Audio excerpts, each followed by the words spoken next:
Hello and welcome to this presentation. We're going to be talking about the future of analytics, drivers of change, specifically surrounding the cloud architecture. There's a lot going on in the marketplace today about the cloud, so that's what we're going to talk about. It's really changing the game when it comes to data and analytics. So here's the agenda. We'll go through a quick introduction to get a little bit of background about me. We're going to talk about how people are leveraging the cloud and what kind of benefits they're seeing. We'll talk about some specifics when it comes to cloud architecture, and we'll touch on a couple of the top vendors. So a little bit about me. I started at Convergence Consulting Group a little over 4 years ago now. It's been a great place to work. Definitely learned a lot. But I've always been interested in computers and technology. I remember back before Windows, I remember when I was a kid, typing in DOS prompt. I learned how to make a batch script that acted like it was talking to me. You'd say hello, it would say something back, and I just remember thinking it was really cool. Well, now things have come a long ways, and now on the internet, you go to basically any kind of customer service website, and you can easily talk to a chat bot. And that kind of stuff, it's everywhere now. It's not even that strange to talk to a computer. So it's pretty incredible how far we've come. I'm excited about the future when it comes to data and analytics and utilizing the cloud. It's exciting to see what you can do with it. So leveraging the cloud. So we're really seeing a lot of companies take their BI and analytics into the cloud. There's a lot of reasons for that. And when I say the cloud, I'm not talking about a specific vendor. There's a few different vendors that are in the top, and really just all of them are gaining popularity. It's just the concept of the cloud is just gaining popularity. So why is it so attractive? A lot of it has to do with the amount of data there is. There's just a ton of data that's created every single day. And, the more we are able to capture data, then obviously now the next step is to store the data and analyze and visualize and share the results. So there's all kinds of new data sources. There's all, IoT, Internet of Things is gaining a lot of popularity. There's just so much information about that, about the customer experience with clickstream data. There's sensor data, maybe about people, sensors in a store. They can tell, how much time you spend at a certain section of a supermarket. They do analytics on that. There's social media data, again, that click stream. So what's that customer experience like? So there's tons of data. And a lot of it is born in the cloud. So it just makes sense to keep it up in the cloud rather than try to pull everything that's out there onto an on-premise server. There's powerful technologies available just at your fingertips with the cloud. A lot of the top vendors are very similar. They're offering the as-a-service models. So that's infrastructure as a service or platform as a service or software as a service. So you could do things like spin up a database, do some ETL, get some data in there, and choose a visualization software tool and show the data. And you can do all of this just by picking and choosing the different pieces that you want to use. The different pieces of the cloud architecture that are available. So it really allows you to customize those solutions, and it's really about speed and adaptability. So it just allows a company to be more agile. So about that speed and adaptability, here's some more on that. It's really about IT and them being able to adapt to the modern technology. A lot of what's going on in the cloud also, some popular use cases are for discovery or experimentation and innovation. One of the main differences with the as-a-service type model that the cloud offers is there's much, much less dependence on the hardware and the resources needed to manage it. If you want to use some of those things in the cloud, you don't necessarily need to worry about some of those things anymore that you used to in the old world. For example, if you wanted to do something like a POC maybe, and the old way would you'd have to order a server and have it shipped to your building and plug it in and have someone configure it, and that takes a lot of time.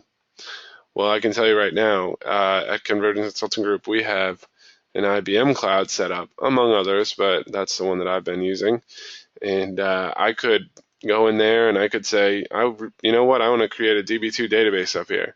It would be up within minutes, and I could start using it. So it's pretty amazing how fast things can happen. So it's really about a change in approach. So this bimodal IT concept pairs really well with the cloud architecture. So just what that bimodal idea means is really mode one is the more traditional kind of the long-term vision and strategy. You have vendors with strategic decisions, and a lot of it's on-premise. Whereas mode two is more about adaptability and agility and short-term sprints and tactical deployments, and that's kind of where that cloud comes in. So once you start enabling mode two, it really starts to become more cost effective in the cloud because of all those options. So because like we talked about, the platforms and infrastructure and software. So again, and another really good example of that is a proof of concept. There's much less of a lift to try something in the cloud than it would be to try something on premise. So for example, you could spin up a server or spin up some tools, and it's really quick. Whereas, the old way would be more about approvals and paperwork and setting up a server and having people work on the server physically in the building, and all those kind of things. It's just very different now. Also, back to the elasticity. As soon as you're done, let's say the proof of concept goes really well, right? And then you want to just go the next step and productionalize it, keep it up in the cloud. Well, that's great. But if it goes the other way and you try something, but maybe it didn't really work that great, you didn't get as much value as you thought. Well, if you're in the cloud, you can just turn that off, and now you don't have to pay for it anymore. It's not like you have a giant server that you don't even need on premise because you wanted to try a POC. So it's very elastic and very customizable. So about the cloud architecture, let's go into that. Actually, before we go to the cloud architecture, we'll go back to the traditional data warehouse. So at the bottom, you have data sources. It's a very clear stack, right? The traditional data warehouse. On top of data sources, you put ETL, which flows into the data warehouse, and then you put some BI and analytics, right? So the difficult part is once you start talking about modern data. And how do you get modern data into the traditional warehouse? Well, that's tough because there's, the traditional data warehouse has rigid requirements. It takes a little more time, especially when it comes to POCs. It's pretty hard to try to introduce, a whole new process just for a POC into this, traditional data warehouse sometimes. So there's also a lot of new data types. There's social media, video, images, web, the sensors. That the sensors, I heard a good story about that recently. It's like beacon data, and they could tell how long people are, spending at certain parts of a store, and then they could rearrange the store and kind of do some analysis and see how well that worked. Clickstream, again, like what's that customer experience? Also, unstructured data is becoming, it's a big thing now. A lot of people need that unstructured data. Maybe do some text analytics or, some advanced analytics on that, maybe some machine learning and those kind of things with unstructured data. It's hard to store unstructured data in a traditional data warehouse. It's difficult. So that's why it really makes sense to try to talk about this cloud architecture. So with this diagram, I know there's a lot going on here, but what's happening is if you look down the left side, those are your sources of data here. So maybe you have a CRM system or some other line of business data, or maybe a relational database management system data. And those can still, there's still going to be this ETL process here that flows into a cloud-based data warehouse. The important part to remember is all those, the other things that are important about any data warehouse, data governance, master data management, data quality, those things can still absolutely happen in the cloud. And it's important that they do. So in another vein, there's this other kind of data, clickstream logs and events and social media, weather, unstructured data. Maybe those kind of things could flow into this bottom square here where it's a data lake which is a common term now, where they just, it's a lot about big data. I put a couple examples here about Apache, but really I'm trying to not talk about specific vendors. It's really more about the concept. So data lake, store. That's kind of where the idea is just to store everything. And some of it maybe gets transformed and, organized and maybe put over into that other cloud-based data warehouse we talked about so that it could go out to reports. But other data in the data lake, it could be used for a lot of different reasons. So if we look down the right side here, at the top, we have the analyst, right? Well, what are they concerned about? They want their reports and the BI dashboards, right? They don't really necessarily care exactly where that data lives, if it's on premise or in the cloud or any of that. Really, they just want to get their reports. Maybe they have some input or, to use these BI models. A power user they want to use some BI models, or maybe they have some input or they want to get things out of this data lake. But that would probably be a different kind of reason, right, than the analyst. Data engineer and a data scientist, yeah, they would definitely have a lot to do with the data lake. And maybe they don't even need to worry about all this, the ETL and the data warehouse and the data quality. They just want to start crunching numbers and try to, run some data through their algorithms and do some machine learning on things straight out of the data lake.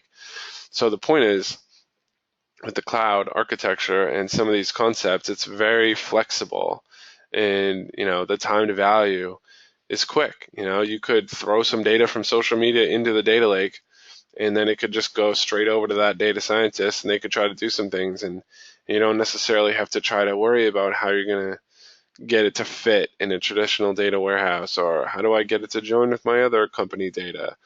There's just a lot of different ways. You also don't have to worry about storage space. It's very flexible in the cloud. You could just say, you know what, I need some more space, provision X number of terabytes, and it's available. Whereas on premise, now what if you run out of space on premise? Obviously, that's a big deal. So it's just a very different approach.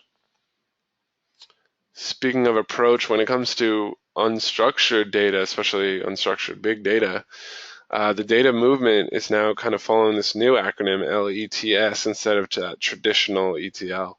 So it's really, the first step is just load. Load everything.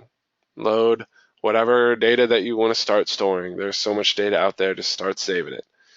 Then extract, transform, maybe manipulate it a little bit and try to get some of it ready for some reporting, or, transform in a certain way so that it makes sense for what you're trying to do, and store and share. So really that's the important part, right? You want to load everything. Maybe some of it is good the way it is. Some of it needs to be transformed, and then store it. And then obviously the most important part, share. How am I going to get this data back out to the people that need to use the data?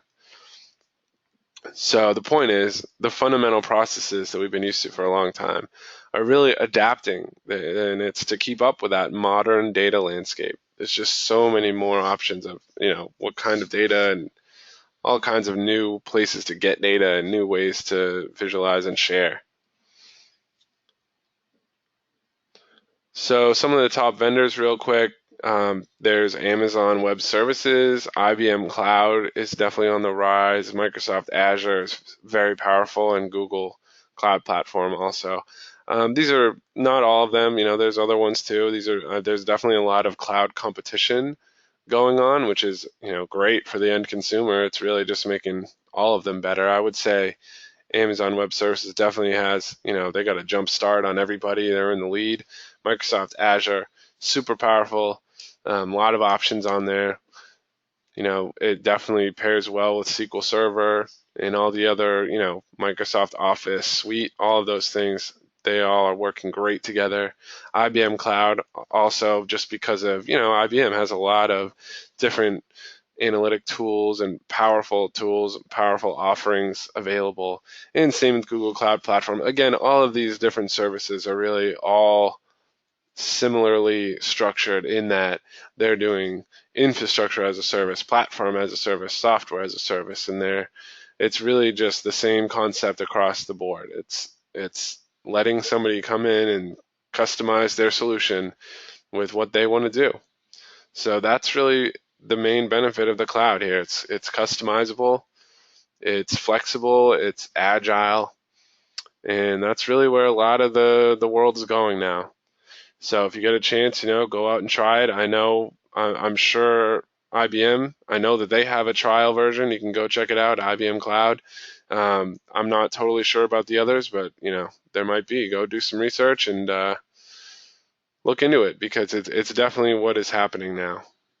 A lot of people are talking about the cloud, their cost savings, the resources that, all those things that you don't necessarily need to worry about anymore. For example, software updates and patches and server downtime. Sometimes people are using them for simply disaster recovery. And all those things, in the cloud are just so much easier to deal with than it would be to deal with on-premise. All right, well, that was my presentation. I hope you got something out of it. Feel free to reach out to CCG if you have any questions, and maybe we can help you someday with your cloud solution. Thanks.